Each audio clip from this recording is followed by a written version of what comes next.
And most arrivals వచ్చేసి మనకు 3 నుంచే అవుతుంది. మనం ల్యాండ్ అవ్వగానే మనం ఫస్ట్ అండ్ ఫార్మోస్ట్ చేసే పని ఏంటంటే ఎయిర్పోర్ట్లో ఉన్న వైఫైకి అయితే కనెక్ట్ చేసుకోవాలి.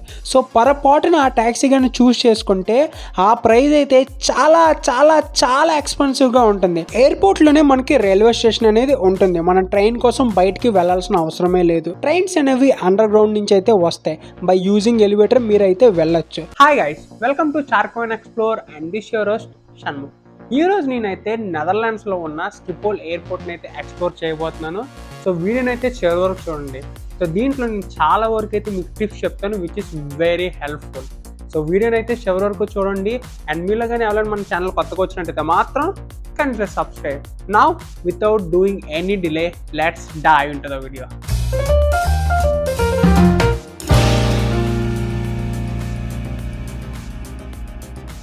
ఇప్పుడైతే నేను స్కిపోల్ ఎయిర్పోర్ట్ ఆమ్స్టర్డామ్ నెదర్లాండ్స్లో అయితే ఉన్నా. సో ఇప్పుడు మనం ఎయిర్పోర్ట్ గురించి మాట్లాడుకుంటే ఇది one of the international airport for the Netherlands. And majority of the international travel అనేవి ఇక్కడి నుంచే స్టార్ట్ అవుతాయి. అండ్ ఇది మీ డెస్టినేషన్ కూడా అవ్వచ్చు when you're planning to come to Netherland. So ఈ రీజన్స్ వల్ల ఈరోజు నేనైతే మీకు ఈ ఎయిర్పోర్ట్ని అయితే చూపిస్తా అండ్ మీకు కొన్ని ఎసెన్షియల్ టిప్స్ కూడా చెప్తా. ఈ స్కిపోల్ ఎయిర్పోర్ట్లో టోటల్గా 4 అరైవల్ అండ్ డిపార్చర్ ఉంది. 1-2 అరైవల్ డిపార్చర్ వచ్చి ఒక సైడ్లో లొకేట్ అయి ఉంది. 3-4 అరైవల్ డిపార్చర్ వచ్చేసి ఇంకో సైడ్లో లొకేట్ అయి ఉంది. సో ఫస్ట్ మనం 1-2 అరైవల్ డిపార్చర్ అయితే చూద్దాం. సో మన లోపలికి ఎంటర్ అయిన తర్వాత లెఫ్ట్ సైడ్లో మనకైతే ఇక్కడ నెంబర్ 2 అరైవల్ అయితే ఉంది. అండ్ ఇక్కడ చాలామంది ఉన్నారు, వాళ్ళ ఫ్రెండ్స్ అండ్ ఫ్యామిలీ కోసం అయితే వెయిట్ చేస్తున్నారు. సో ఇప్పుడు మనం ఫార్వర్డ్ డైరెక్షన్ వెళ్తే ఇక్కడైతే అరైవల్ నెంబర్ 1 ఉంది. సో మేక్ షూర్ మీరు ఏ అరైవల్ నుంచి వస్తున్నారో let your friends and family know about your arrival. ఇప్పుడైతే మనం అరైవల్ నెంబర్ 1 and 2 అయితే చూసేసాం. ఇప్పుడు మనం ఫార్వర్డ్ డైరెక్షన్లో వెళ్తే మనకైతే 3-4 అరైవల్ డిపార్చర్ కూడా కనిపిస్తుంది. అండ్ ఇక్కడైతే చాలా నెంబర్ ఆఫ్ పీపుల్ అయితే అరైవల్ నెంబర్ 3 నుంచి అయితే వస్తున్నారు. అండ్ నేను కూడా అరైవల్ 3 నుంచే వచ్చా. అండ్ మోస్ట్ అరైవల్స్ వచ్చేసి మనకు 3 నుంచే అవుతుంది. సో ఇది వచ్చేసి మీటింగ్ పాయింట్. సో ఇక్కడ మన ఫ్రెండ్స్ అండ్ ఫ్యామిలీని అయితే రిసీవ్ చేసుకోవచ్చు. సో ఇప్పుడు మీరు నన్ను అడగచ్చు, నేను నా ఫస్ట్ ఇంటర్నేషనల్ ఫ్లైట్ జర్నీ ఎలా చేయాలి, అసలు ఫాలో అవ్వాల్సిన టిప్స్ ఏంటని. సో దాని మీద నేను ఆల్రెడీ ఒక ఫుల్ వీడియో చేశాను. ఆ వీడియో ఒక లింక్ నేను కింద డిస్క్రిప్షన్లో అండ్ ఐకార్డ్స్లో ప్రొవైడ్ చేస్తా, హ్యావ్ ఎ లుక్. అండ్ ఆ వీడియో వచ్చేసి my journey from India to Netherlands. And ఈ వీడియోలో నేనైతే చాలా క్లియర్గా ఎక్స్ప్లెయిన్ చేస్తా మీరు ఫాలో అవ్వాల్సిన టిప్స్ ఏంటని. ఇప్పుడు యాక్చువల్ ప్రాబ్లమ్ స్టార్ట్స్.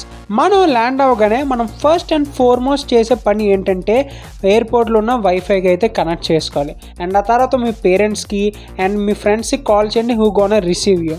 అండ్ ఆ తర్వాత ఇక్కడ ఎయిర్పోర్ట్లో ప్రీపెయిడ్ సిమ్ అయితే తీసుకోండి. అండ్ అది వచ్చి €10 అయితే కాస్ట్. సో ఇవి మనం ఫస్ట్ అండ్ ఫార్మోస్ట్ చేయాల్సిన పనులు. నెక్స్ట్ స్టెప్ వచ్చేసి మనం ఎయిర్పోర్ట్ నుంచి మనం ఉంటున్న ప్లేస్కి ఎలా వెళ్ళాలి. జనరల్గా 2 వేస్ ఉన్నాయి. ఒకటి బై పబ్లిక్ ట్రాన్స్పోర్ట్, ఇంకోటి బై ట్యాక్సీ. సో ఫస్ట్ నేను ఇక్కడ ట్యాక్సీ ఎలా వర్క్ అవుతుందో మీకు చూపిస్తా. మనం ఎయిర్పోర్ట్ నుంచి బయటకు వచ్చాక ఇక్కడ అఫీషియల్ ట్యాక్సీ స్టాండ్ అయితే ఉంది. సో పొరపాటున ఆ ట్యాక్సీ కానీ చూస్ చేసుకుంటే ఆ ప్రైస్ అయితే చాలా చాలా చాలా ఎక్స్పెన్సివ్గా ఉంటుంది. నేను ఎందుకు ఎంత స్ట్రెస్ చేస్తున్నానో మీకైతే ఇప్పుడు క్లియర్గా చెప్తా. ఇప్పుడైతే మొబైల్ యాప్లో నేనైతే నా డెస్టినేషన్ అయితే చూస్ చేసుకున్నా ఫ్రమ్ ఎయిర్పోర్ట్ టు యూట్రెక్. అండ్ ఇక్కడైతే €80 నుంచి €100 అయితే చూపిస్తుంది in the mobile app. And అది డిపెండ్ ఆన్ ద ట్యాక్సీ. పొరపాటున మీరు ఎయిర్పోర్ట్ ముందున్న ట్యాక్సీ కానీ చూస్ చేసుకుంటే వాడు వితౌట్ ఎనీ డౌట్ €160 అయితే ఛార్జ్ చేస్తాడు. సో రీసెంట్గా మా ఫ్రెండ్కి ఎలాగైనా జరిగింది. సో మ్యాక్సిమం ఇక్కడ ట్యాక్సీ అవాయిడ్ చేయండి. దాని తర్వాత పబ్లిక్ ట్రాన్స్పోర్ట్. మీరు మీ అరైవల్ నుంచి బయటకు వచ్చేసిన తర్వాత ఎక్కడైతే ట్రైన్ టికెట్స్ అండ్ సర్వీస్ అయితే ఉంది, ఇక్కడ మీకైతే international and domestic train tickets అయితే దొరుకుతాయి. మీరు ఎక్కడికి వెళ్ళాలో అక్కడికి టికెట్ తీసుకుంటే సరిపోతుంది. అంతేకాకుండా ఇక్కడైతే చాలామంది ఉంటారు మనకి హెల్ప్ చేయడానికి. మనకి ఏ డౌట్ వచ్చినా వీళ్ళకి చెప్తే వీళ్ళు మనకి ఆన్సర్ అయితే చెప్తారు. అండ్ దాని పక్కన ఇక్కడైతే ట్రైన్ టికెట్ మిషన్స్ కూడా ఉన్నాయి.